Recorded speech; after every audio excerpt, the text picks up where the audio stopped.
Okay.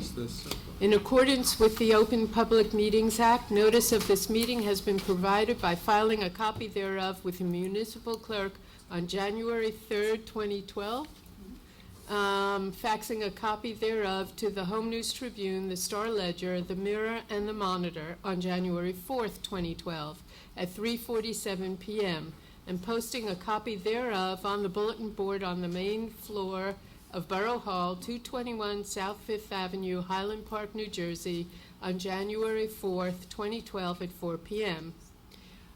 We have fire exits on my right and on my left. Please speak into the microphones. Assistive listening devices are available. Clerk, would you please call the roll? Councilwoman Brill-Mittler. Here. Councilman Erickson. Here. Councilwoman Foster Dublin. Here. Councilman Millay. Here. Councilman Potts. Here. Councilwoman Welkowitz. Here. Borough Attorney Schmier. Here. Borough Administrator Kovach. Here. All right. Mr. Leslie, would you please lead us in the Pledge of Allegiance? To the flag of the United States of America, and to the republic for which it stands, one nation, under God, indivisible, with liberty and justice for all.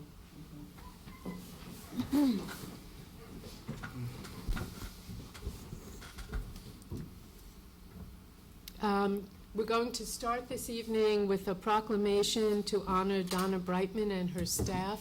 I'm going to ask Councilwoman Welkowitz to read the proclamation for us. Ready? Yeah, that's Good, fine. thank you. Office of the Mayor Proclamation. Whereas the Highland Park Housing Authority, located at 242 South 6th Avenue, Highland Park, New Jersey, serves low-income residents of Highland Park, New Jersey. And whereas the Housing Authority aims to ensure safe, decent, and affordable housing, create opportunity for residents, self-sufficiency, and economic independence, and assure fiscal integrity by all program participants. And whereas on July 1st, 2012, the Woodbridge, New Jersey Housing Authority began as interim operators of the Highland Park Housing Authority, and subsequently the agreement has been amended for long-term management of the Housing Authority. And whereas at 2:19 a.m. on the morning of Friday, August 3rd, 2012, a sudden fifth-floor sprinkler fail caused flooding and other damage to the Highland Park Housing Authority main building. And whereas Executive Director Donna Brightman and the staff of the Housing Authority responded with utmost professionalism, haste, and concern in this time of crisis to work effectively and jointly with the borough's departments and additional emergency personnel. Whereas Executive Director Donna Brightman and the staff of the Housing Authority, working with the borough and additional emergency personnel, evacuated the entire premises in a safe and methodical manner and maintained a sense of order and calm throughout. And whereas Executive Director Donna Brightman and the staff of the Housing Authority, working with the expertise of the borough, performed a timely inspection to ensure the residents of their safety and comfort upon their return, and which return was performed within the shortest amount of time possible. And whereas Executive Director Donna Brightman and the staff of the Housing Authority completed repairs of the Housing Authority building in a timely and efficient manner. And whereas Executive Director Donna Brightman and the staff of the Housing Authority are honored for their distinguished service to Highland Park and its residents, ensuring safe and secure housing for our residents, and for working with the borough and emergency personnel with great professionalism to the crisis and its aftermath, and for quickly placing residents back into their homes and repairing the damages. Now therefore should I continue? That last one. Now therefore I, Gary Minkoff, Mayor of the Borough of Highland Park, and the Borough Council hereby proclaim Donna Brightman, Executive Director, and the staff of the Housing Authority as distinguished professionals of the Borough of Highland Park, and on behalf of the residents of the Borough of Highland Park, we do hereby express the thanks and appreciation of the community for your responsiveness during a crisis. In witness hereof, I have hereunto set my hand this second day of October, 2012. Signed, Gary Minkoff. Thank you. Thank you, Susie. If I might add, Donna Brightman was actually on staff only for a couple of months before the incident occurred. I think a couple of weeks, Gail. A couple of weeks, even more appropriate that she be recognized for what she was able to do so efficiently. Thank you. Okay. Council reports. Let me just start with mine, and then we'll work our way around. The Economic Development Committee has been meeting. The Zoning Board at their last meeting approved the developer of the former Y property going to site plan review as a next step. Right now, they're looking at 24 townhomes on the site with 2 COA units. Planning Board is still hearing the 7-Eleven application. There was a very, very good Arts in the Parks Festival last weekend put on by Main Street Highland Park. And our streetscape moves along. We're almost complete. There are some beautiful new grates that have been put down on the street under the trees. And our rain gardens have been trimmed back. They look really lovely. Okay, Councilwoman Foster Dublin, any report? Just a few things. But before we do that, this week we had a former employee that was with the borough for about 25 years or so that passed. His name is Dave Risch, Don's Risch brother, and I would just like to ask for a moment of silence.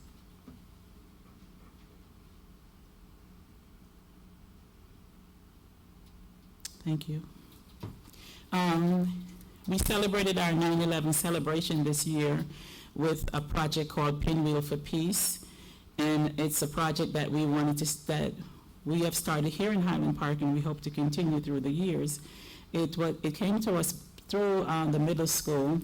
Martha at the middle school, one of the teachers, brought the project to my attention, and we did that. Instead of a 9/11 memorial, we had pinwheels at our rec center and outside of our buildings.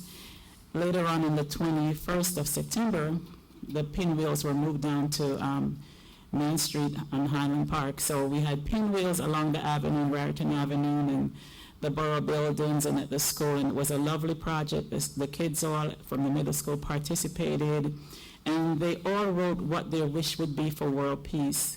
And hopefully one day that will spread across the globe and we can finally have some peace. Our new fire engine is in the works. We just received the report that the engine should be in New Jersey sometime this week, and shortly we will be making a dedication of the fire engine. As you are aware, that we're doing construction work on our police department. That's coming along on the 10th of October. We should be having a groundbreaking to get that project going, up and running, and we should be having a new and improved police station. That's my report. Thank you. Thank you. Councilman Potts? I just wanted to announce that the annual Halloween costume parade and festival this year will be on Sunday, October 28th.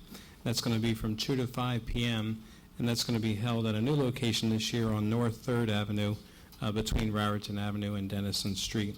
If anyone's interested in some information, there's different flyers around the borough, and then you can contact the Department of Community Services, and their phone number is 732-819-0052. Thank you. Thank you. Councilwoman Welkowitz? Just a couple of things. I want to thank Main Street for a great arts festival this past weekend. And we also had a very successful bike rodeo on the same day. And thanks to Freeholder Polos for a generous grant, we gave away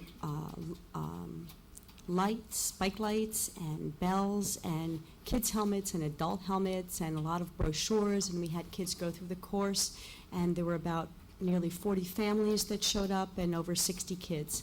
And we hope to do some more bicycle safety programs in the spring as well.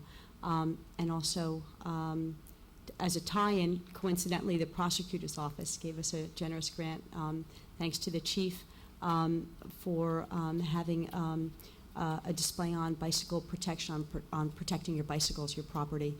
And it was a great tie-in to what we're doing, and you had great giveaways. Thank you for that. And I just have a brief announcement from the Middlesex County Cultural and Heritage Commission.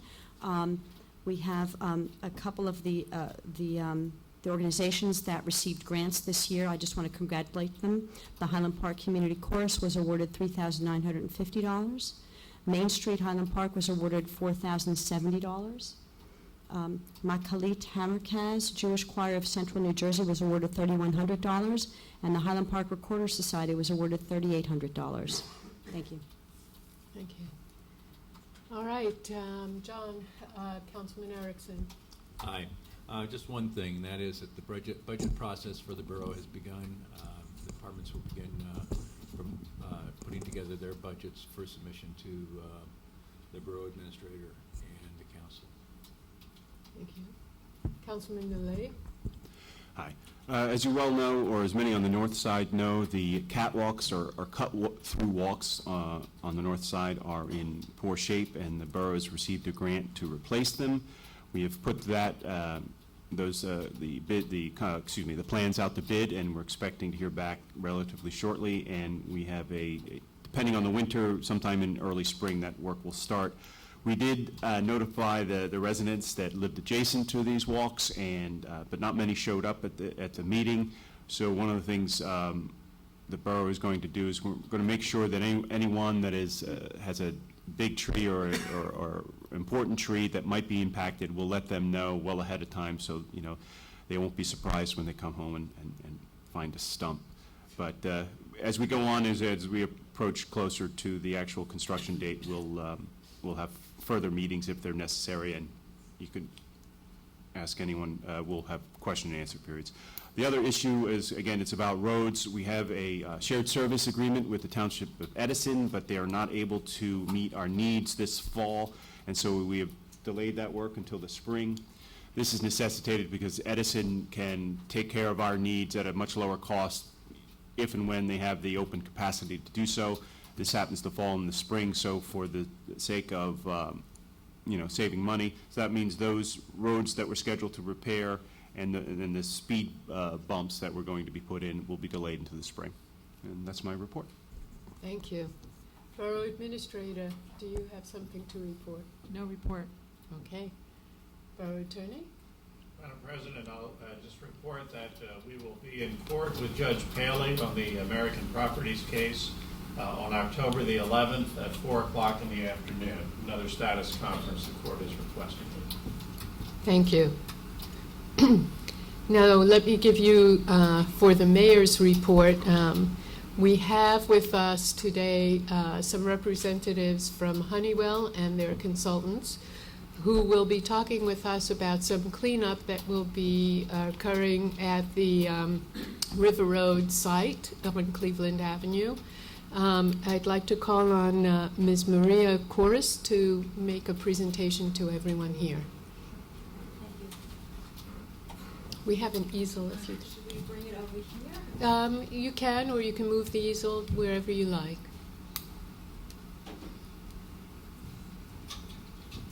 If you could angle I it think you should also bring so the the easel, audience bring it can closer see to there, so then it would nice. You seen it already? Yes, just, yeah. Right. Yeah. We know the site. This will have it like this, maybe? Thank you. Okay. Good evening. You need to take the microphone. Oh, You can pick it up. good evening, and thank you for having us all.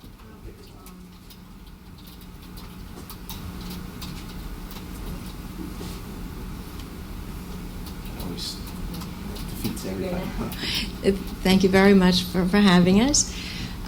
We're here to tell you about a small remediation project that we will be doing towards the middle of the month. It's at the site that I believe most of you must be familiar with. It's a Honeywell-owned site for the most part, off of River Road and Cleveland Avenue. You may be familiar with work we've done there before, and you may have participated in prior meetings that we've had. The work we're going to do is a small excavation work, and it's going to take place over a couple of weeks. But let me give you just a little bit of a background about the site. The overall site is about, the Honeywell-owned parcel is about 11 acres, and adjacent to that is another parcel that's owned by Mr. Bernie Gross. That's about 7 acres, approximately. That was a formerly all Honeywell-owned site, a predecessor of Honeywell, and an entity known as Grimes Aerospace, Midland Ross, and then through transactions, Grimes Aerospace. And a facility that was a manufacturing facility until 1985. At the point of closure, there was a requirement that all the environmental issues be investigated, and we've been working, formerly as Allied Signal and now as Honeywell, towards doing that. So a lot of work has happened over the years, and we've investigated both parcels. I would say this parcel is probably closer to getting completed, and the Bernie Gross parcel has been investigated to a large extent, remediated to a certain extent as well, and that one is probably a year away. The contaminants that we've dealt with have been in groundwater. We've had a contaminant called trichloroethylene, and in soils we've had metals, primarily metals, and some other materials known as polyaromatic hydrocarbons, or PAHs, and PCBs, polychlorinated biphenyls. So on this parcel, the Honeywell parcel, where we're going to be doing the remediation, we're going to be excavating the small area that's shown here in red. As I said, other areas have previously been remediated. There was a big remediation back in 2007, and this is really the last remediation that needs to happen at the site from a soil standpoint in order to get to closure for soils. The remediation is going to involve the excavation of about 850 cubic yards that are contaminated with the PCB material, very low levels. We are talking about levels that slightly exceed the residential standard, which is 0.2 ppm. We have levels present just slightly above 1 ppm, between 1 and 1.5 is the highest. So we'll be excavating that material, and we're going to be taking it off-site. The work is going to happen between, is currently planned for October 11th to go up to October 25th. That includes all of the work that's going to happen, mobilizing to the site, setting up, dewatering, because we have to dewater in order to excavate. The actual transportation is going to be over 2 to 3 days during that time span. I don't know the exact dates, but that information will be available. There's going to be 20 to 25 trucks that will leave this site to transport the material that's taken off site, and to bring back clean fill that's going to backfill the area that's going to be excavated. We're going to be covering those trucks. The trucks will be from River Road. They'll be entering through River Road. They're not going to go onto Cleveland Avenue. So it should be a remediation project that's going to be very well done, and should be done in a very short time and with the least amount of disturbance. Once that gets done, we'll be very close to wrapping up everything, all the environmental issues at this site, and getting what's called an RAO. We have an LSRP now because that's what the DEP requires. The program is new and requires that we have an LSRP, and we are working with him towards closure. On the groundwater, we've done remediation, 3 rounds of remediation, so the levels are low. Although they exceed the groundwater standard, we've done everything that could be done from a remediation standpoint, and what needs to remain to be put in place is what's called an institutional control, known as, for the groundwater, as a classification exception area. So we'll be working and submitting that, and with that, and the closure of this cistern area, which was formerly a vessel that used to have firefighting water that was closed in place. So with the completion of that remediation, we should be completed and on good path for getting what's called an RAO, a remedial action outcome, for the site. That should happen within, hopefully, the next few months. There's also one small area we're looking at further, but we don't expect any issues. So I believe that we should be in good shape, to obtain this RAO for this parcel. We are continuing to work on the Bernie Gross parcel. There we have to do the remediation next year, working with Mr. Gross and his consultants, and continuing to investigate groundwater at the site, and hope to submit what's called a remedial action work plan that's going to describe the remedial action that we hope to implement there and the time frame.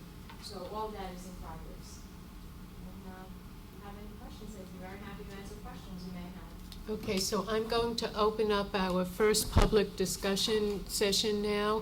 And if anybody in the audience has any questions for Ms. Corus, please come forward to the microphone and give us your name, address, and ask your question.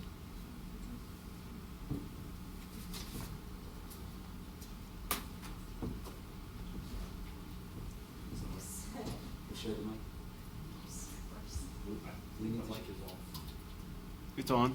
It was. Oh, now it's off.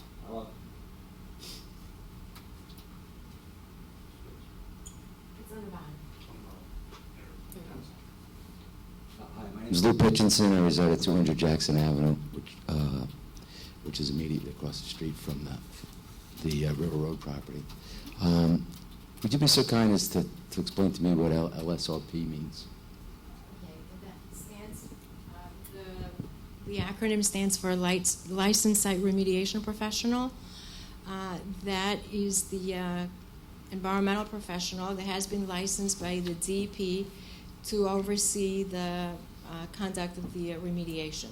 The DEP privatized its program a couple of years ago, and everyone is obligated to hire an LSRP, and we have one. Someone who works for Langen Engineering. His name is Dr. George Berkowitz. That's an old softball team. Thank you so much. When you say that you expect this to be the last remediation for that parcel, how do you make that conclusion? Is that what the DEP is telling you? As I said, we've conducted a lot of investigation over the years. And over the years, we've identified what we refer to, or the DEP refers to, as the areas of concern. And we have addressed all the areas of concern that could be found at the site. There's a very intensive sampling program that has been conducted, over the 25 or so years that we've worked here. Based on that, we've addressed different areas of concern and have gotten clearance on the different areas, and this is the only one that remains to be completed in order to receive what now is being granted, the response action outcome. Thank you. It's my understanding that there will be continued monitoring on the site post whatever, as it. Do you know how long that will occur for? And also with this Honeywell's obligation be severed at what time? Honeywell has continuing obligations, but Honeywell has.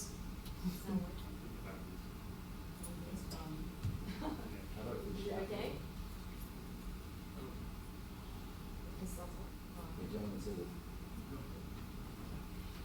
Honeywell has continuing obligation for the monitoring of the groundwater.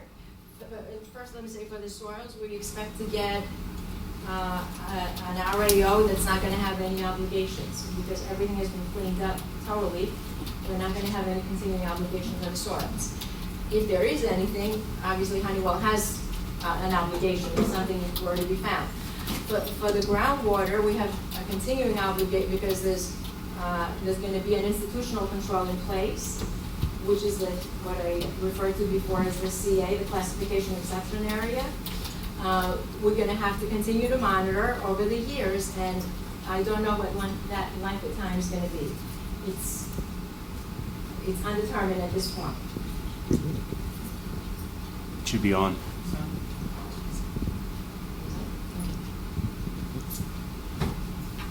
Am I right to conclude that Honeywell's obligation then continues in perpetuity, or at what point do you guys say, thank God we're out of here? As long as we have the CA in place, we are obligated to continue monitoring. You mentioned that, I'd like to turn to the rear property, may I do that? Which property? To the rear parcel, to the Yes. gross property, Yes. which you referred to. Mhm.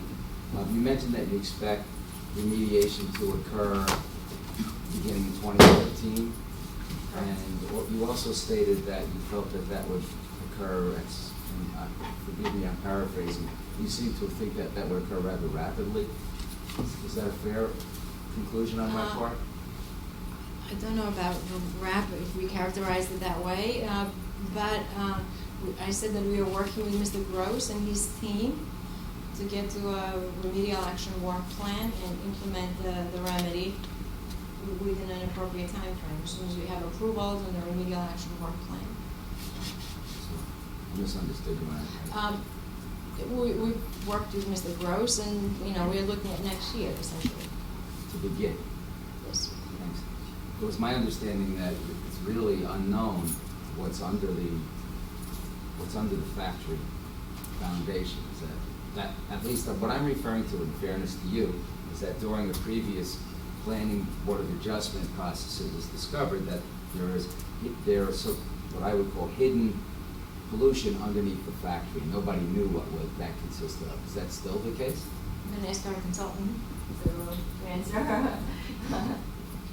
I'm John Pasarina with AMEC Environment and Infrastructure. We're the consultant to Honeywell for this property. We've done a pretty extensive investigation of the existing building slab. We've drilled a number of borings through the slab. We believe we've got a fairly good idea of what's underneath there and has to be removed. So I'm not quite sure what you're talking. I don't. Different time frames. Okay. I was referring to something perhaps 3 or 4 years ago. There was much of the cleanup that was done related to outside the boundary of the foundation, and I wasn't aware of borings done that I. Then it's very consistent with what you heard 3 or 4 years ago, because in the past 3 or 4 years is when we conducted this extensive investigation. We just finished it last year. So we had about 24 borings inside the building when it was still active, but we really couldn't do much more because it was an active building. It was kind of hard to get equipment in and around there. Once they vacated the building and tore it down, we were able to conduct our extensive investigation.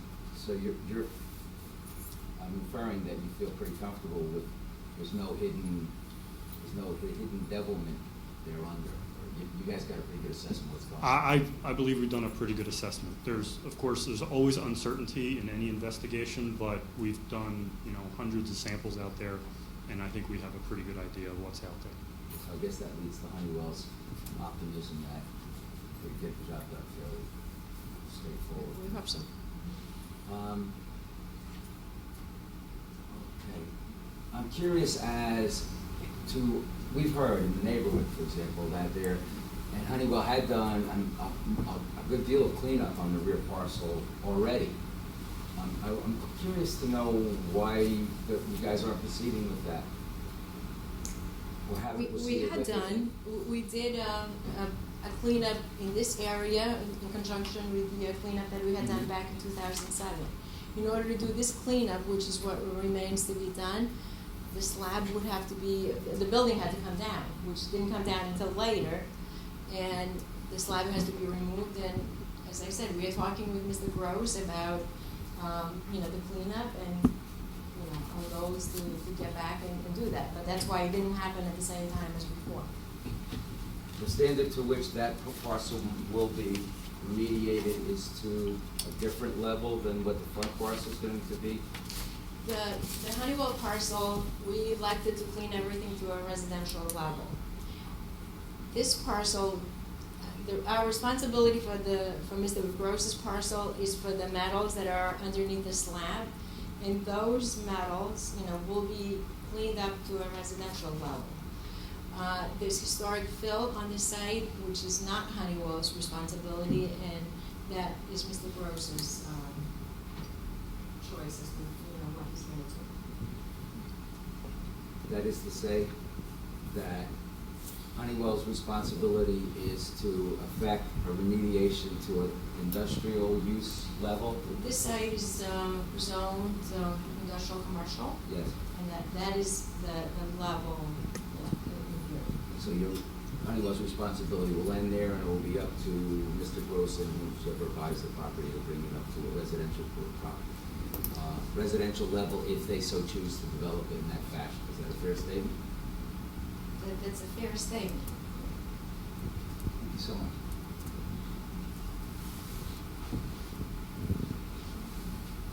Are there any other questions? Please come up and state your name and address.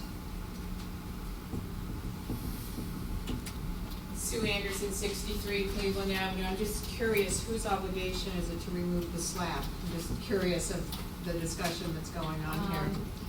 That is actually Mr. Gross's. To remove the slab before you can Yeah, remediate? yes. And then once that happens, then we'll excavate some material from the top that's not contaminated and get to the material that needs to be excavated. Okay, and just to reiterate what you said, because I couldn't hear very well back there, the slab only has to be remediated to the current zoning, which is light industrial? Is that what you were saying? That's your responsibility? Yeah, this side is zoned industrial commercial. Right. Our responsibility is for that. Okay. Yeah, Mr. Gross may elect to go beyond. Okay, there was something about the surrounding area? The surrounding areas, we said that we did some cleanup here Uh-huh. in 2007 in conjunction with the cleanup that we did of that parcel. I have a brief question, because we're kind of going back and forth here. I thought I might clarify this issue. You mentioned previously that the metals underneath the slab would be cleaned up to a residential standard. Yes. So essentially, what Honeywell is doing, what Honeywell is cleaning up, they are cleaning up to a residential standard. For the metals, because Right. But unless you find something, as far as you know, based upon your surveys, that's what you have there, that's what you're doing, and you're cleaning that up to a residential standard. for the metals, correct. Okay. And the issue of the historic fill is the property owners to determine what to do and how to do it, but I'm sure you can work something, if something's going on at the same time, that's part of your remediation plan, is to maybe do, anyway, I just wanted to clarify that. So Honeywell is taking up the metals to a residential standard, and whatever the property owner decides to do with his property and the historic fill, he would have to bring it up to residential levels if that's his plan for the property. Okay. You mentioned that parcel is zoned, it's zoned commercial, you was gonna bring it to a commercial, that's what I thought I heard you say, it was gonna be commercial, but once the slab is removed, everything under the slab will be brought up to residential, not commercial use? I said that, the remediation we would do here is for metals, and the level we're cleaning up to here is residential. It's not really different than commercial, that's the reason for that. But the rest of the property, it's Mr. Gross's responsibility, to do whatever he elects. So Honeywell's responsibility will be the same, will be at residential? For anything under the slab? Only for the metals. Only for that generated by Honeywell. There might be historic fill, there might be other things that was not Honeywell's responsibility, but because it's basically, from what I understand, the same level of standards or whatever, they're going to clean up those metals. Now, if the slab comes up and there's a interesting find under there, then there'll be some interesting discussions, but that's, from right now, that's the plan. Yeah, we're running up against our 15 minutes of open public discussion, so Lou, let's, Follow up, ma'am, please? yes. I'm curious, your response begs the question. You keep referring to metals. So I'm saying, wait a minute, is there something else that could be there besides metals that Honeywell will not be responsible for? For those of us who know zero about this, what else could be there that outside the realm of metals that could not be your responsibility?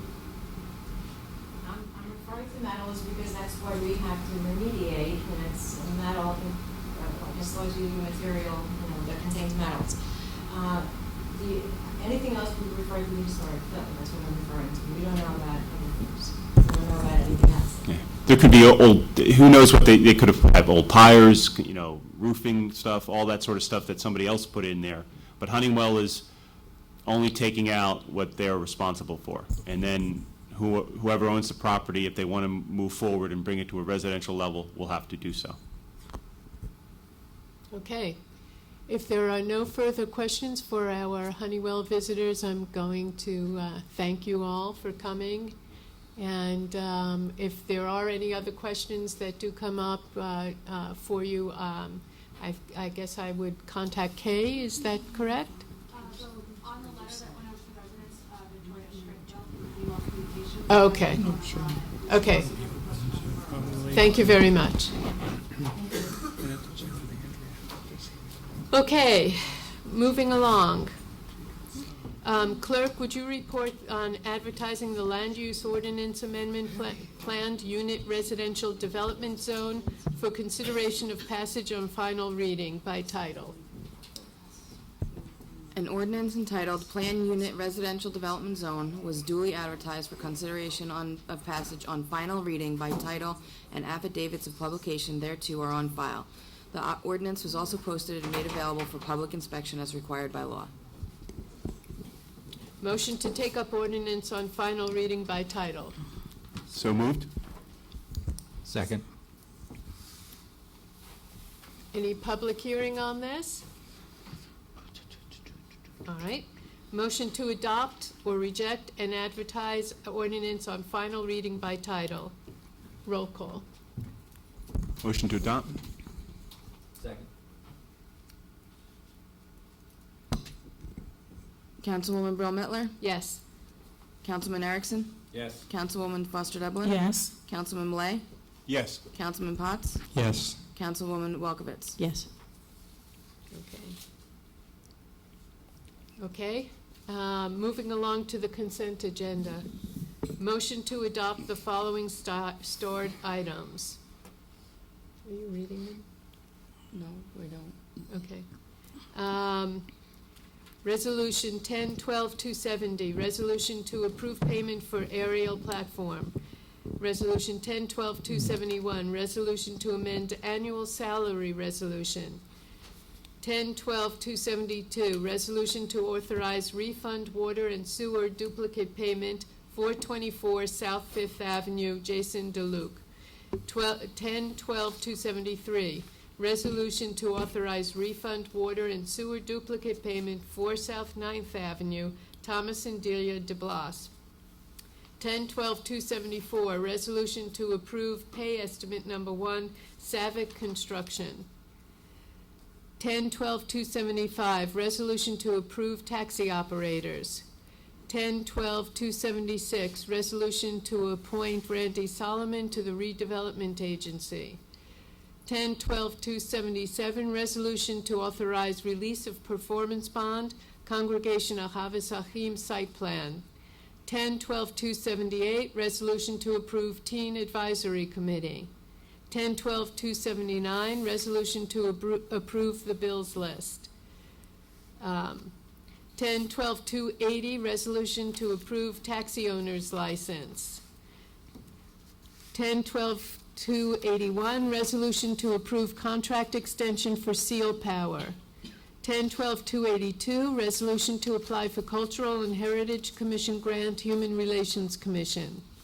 10-12-283, resolution to apply for Cultural and Heritage Commission grant, Universal Access.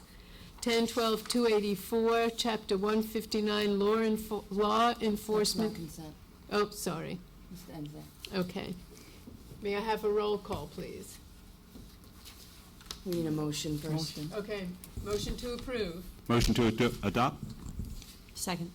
Thank you. Roll call. Councilwoman Brill Mittler, Yes. Councilman Erickson, Yes. Councilwoman Foster Dublin. Yes. Councilman Malay, Yes. Councilman Potts, Yes. Councilwoman Welkowitz. Yes. Okay. And now we're gonna do the chapter 159. This one here. Okay. Chapter 159, 10-12-284, Law Enforcement Prosecutor's Grant. I need a motion to adopt or reject. Motion to adopt? Second? Roll call, please. Councilwoman Brill Mittler, Yes. Councilman Erickson, Yes. Councilwoman Foster Dublin, Yes. Councilman Malay, Yes. Councilman Potts, Yes. Councilwoman Welkowitz. Yes. Okay. Opening up for public discussion, round 2. Anybody?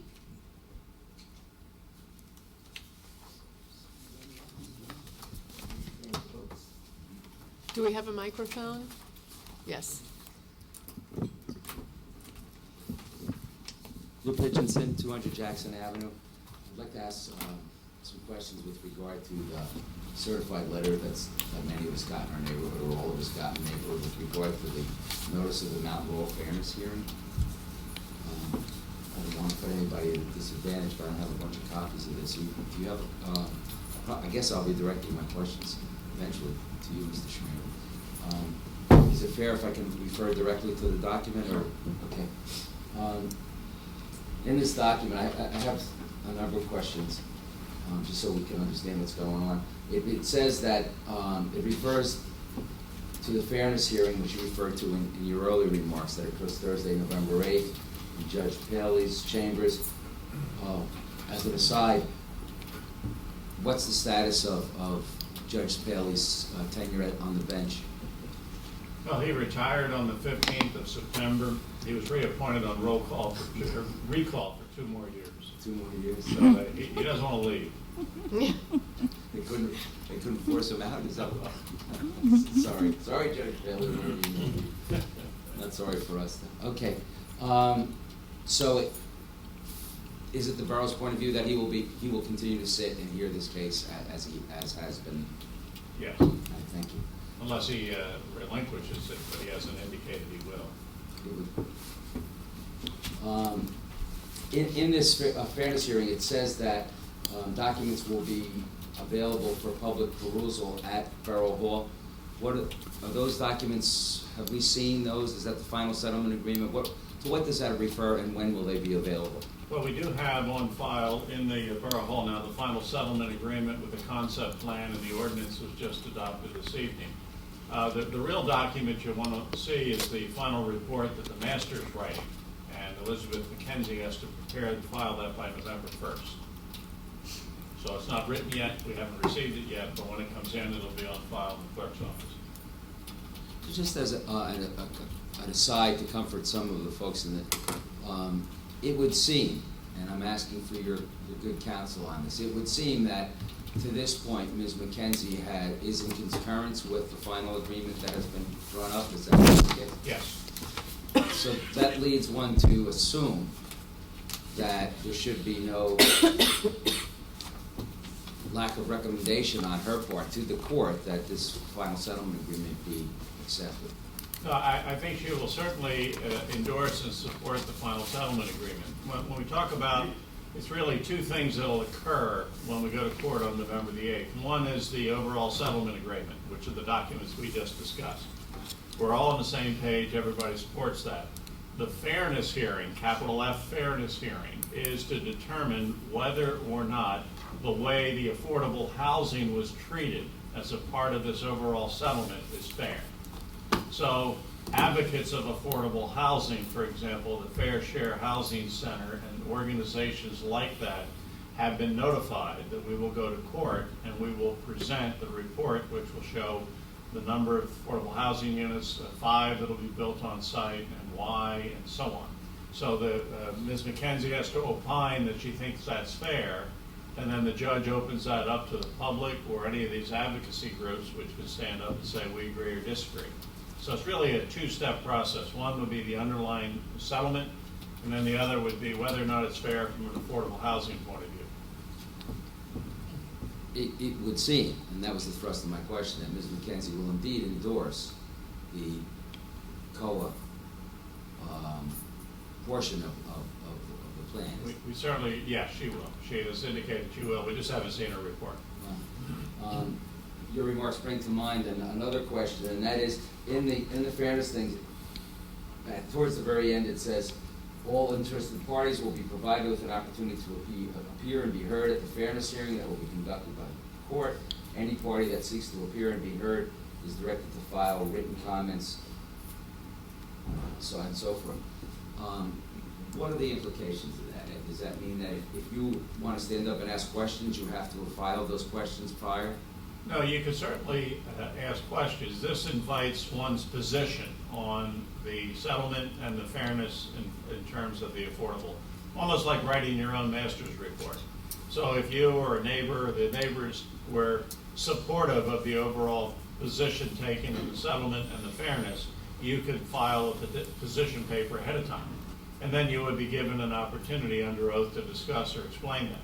Now, it's not to say that if somebody asked to present something, you wanted to ask a question and you didn't send your name in ahead of time, the judge would certainly recognize you and allow you to do that. At the same time, we wouldn't be prevented without filing, standing up and saying we heartily endorse this proposal.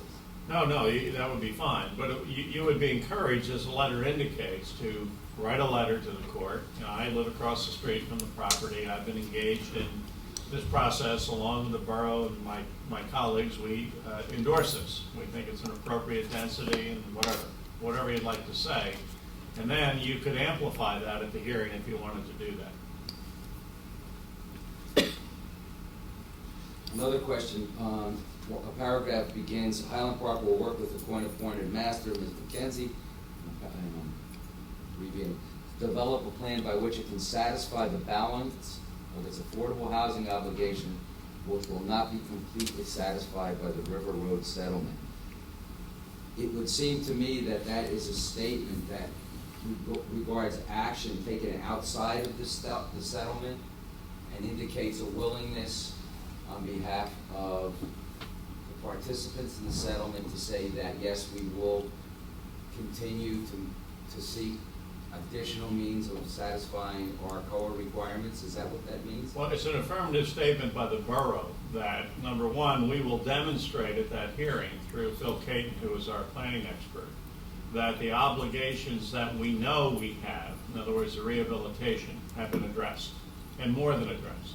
And then we will also explain through Mr. Caton that even though we don't know what our future obligation is, the borough has been working towards providing additional affordable housing opportunities in the community.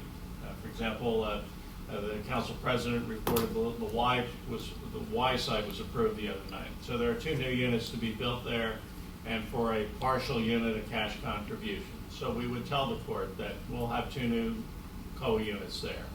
And the other initiatives that we've gathered together since our lawsuit started in 2009 to explain to the court that we do have opportunities in the community that will wrap around our affordable housing obligation once we know what it is. But we think we've made, and the borough's made good progress in identifying that, and they will be deemed a compliant town. Could you elucidate somewhat what this whole COA process is kaleidoscopic, and we've heard so many different things over the last couple of years. Could you give me your best representation as to how we stand? I've heard, for example, that it is our belief that the 75 rehabs, quote, that 75, whatever the number it has become, is satisfied. And further, we don't have, it's also my understanding that we don't have a new unit responsibility, COA 2 or Mount Laurel 2 or prior. We don't know what Mount Laurel 3 is going to bring, but are those fair statements? It would seem to me that we've satisfied our COA responsibilities, except going forward into the future, having a plan for... To the degree known, yes. In other words, the COA used to have different rounds, round 1, round 2, and they're working on round 3 when all of the legal stuff happened and all the challenges occurred to their rules. We had, and we were given, a 75-unit rehabilitation obligation over the next 10 years. We have looked at the community. We've identified units which were actually rehabbed, and we believe we can present to the court evidence that we have almost twice the number that we're required to have. So we would present that information to the court with a report from Mr. Caton. In terms of going forward, what the new obligation is, what you're referring to is the idea of the gross share got tossed out by the courts, now before our Supreme Court. So we don't know what our obligation is going to be for the next 10 years. When we had a gross share obligation, the obligation was 100. That was the number assigned under gross share before it was thrown out, not by us, but by the courts.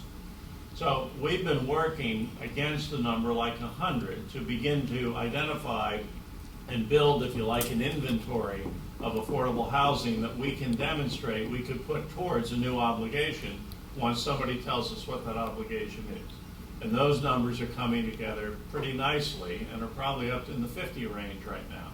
So if we were reassigned another 100, that we were to have to do, and we are given a 10-year period or even a 5-year period, we're well down the road towards identifying these opportunities so that all the different pieces to the COA puzzle could be addressed. And we're very comfortable in presenting that to the court.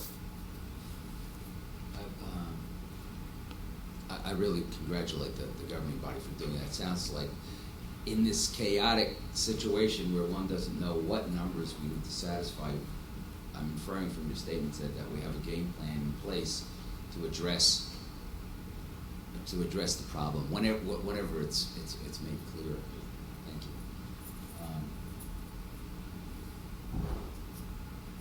I've heard. I'd like to know what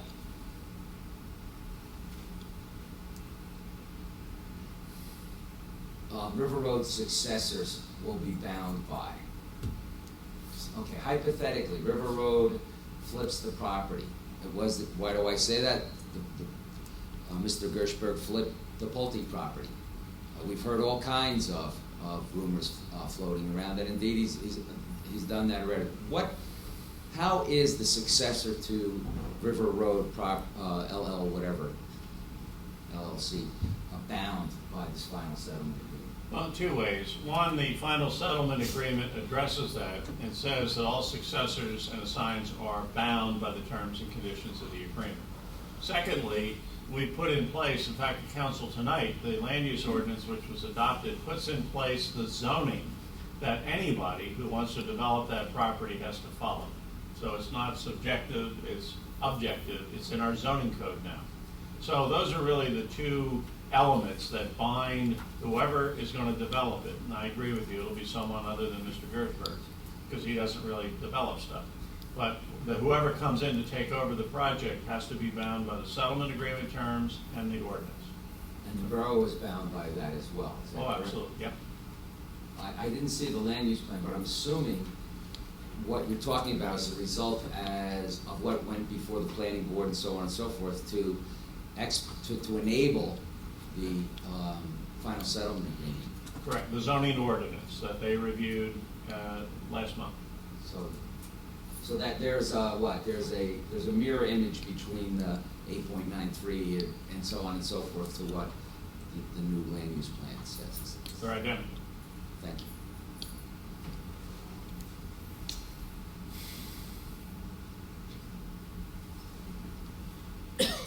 Lou, you want to look over your notes and let someone Thanks. else speak? I'm sorry. Thank you very much. That's okay.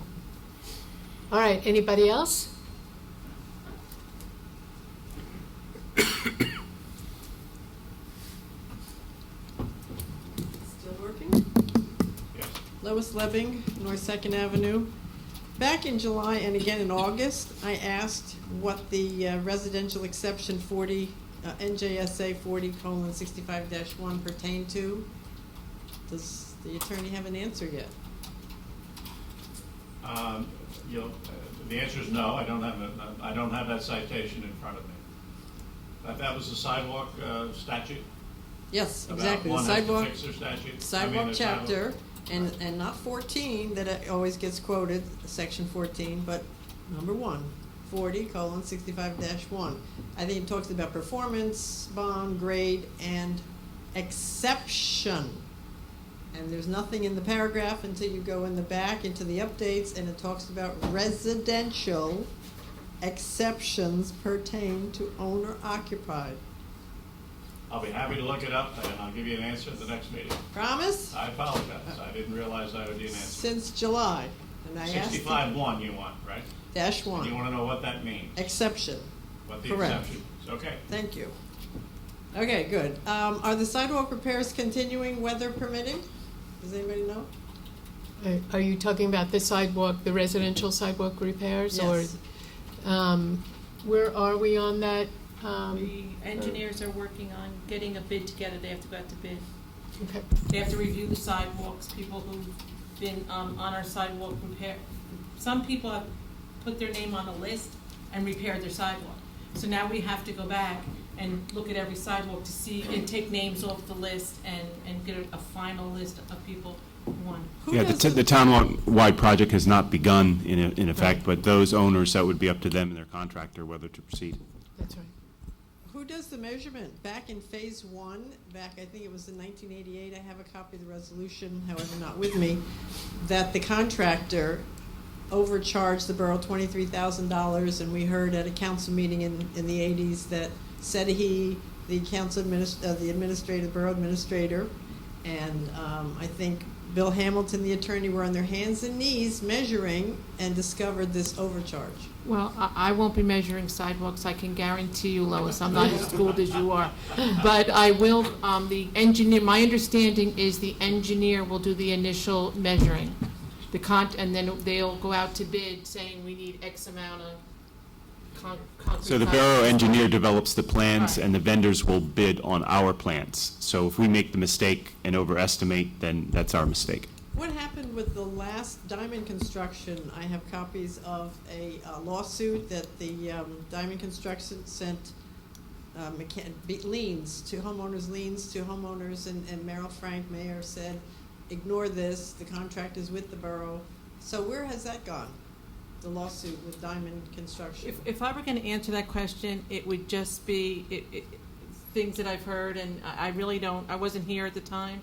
I just know that the work was shady. That's, I mean, to use the layman's terms, and that's all I know.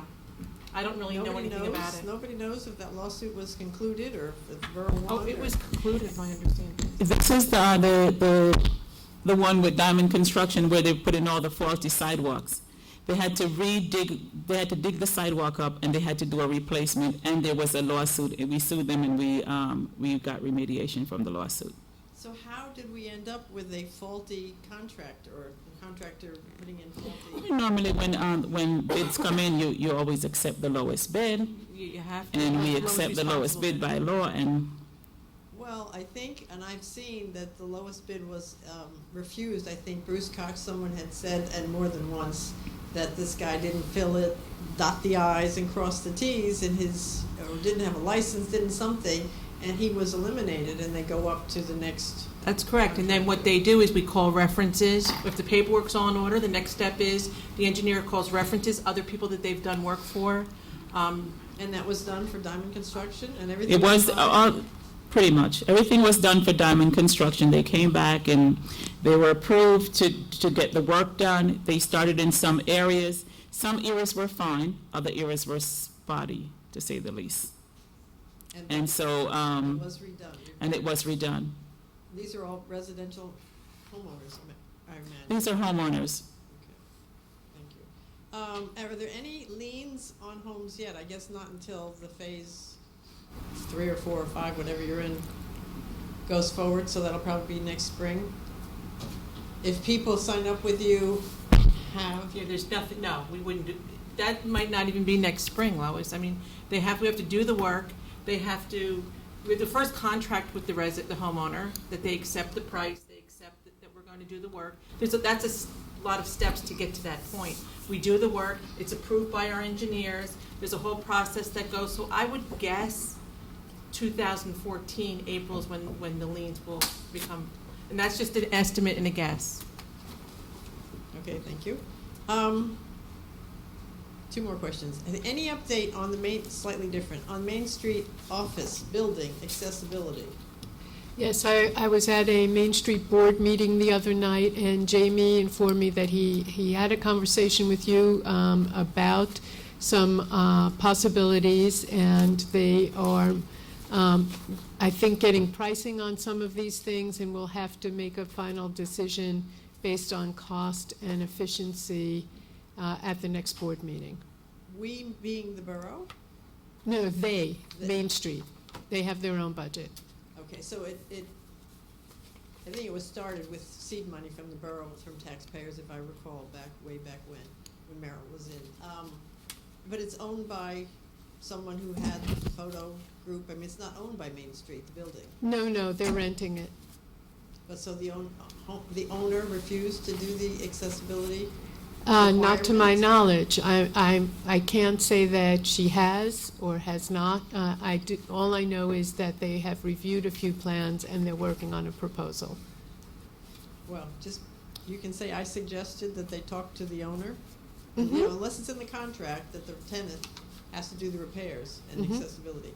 And last but not least, in September, I imagine you had the Tuesday first meeting was right after Labor Day. I can't remember if that was September 4th. Was there a meeting then? Does anyone remember? September 4th. And then was there one on the 18th? I think it was their holidays. It was canceled. Was it wasn't moved to the following day? No. No.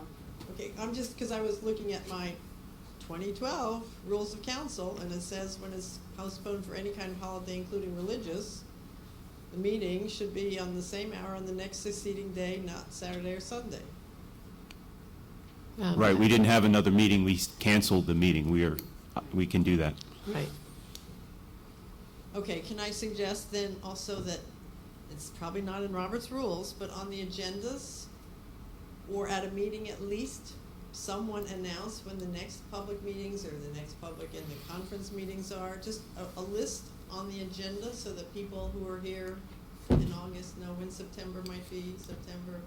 I think that's a fair point and a good one. Thank you, especially your people at home Yeah. might want to know. I know these things are on the website, but not everybody accesses the website. Right, thank you. Borough Administrator, would you see that we do add something onto the minutes that notifies people of the next? Got it. Got it? Got it. Okay. All right, seeing that there's no further public discussion, may I have a motion to adjourn to conference? So moved? Second. Okay. Thank you all very much.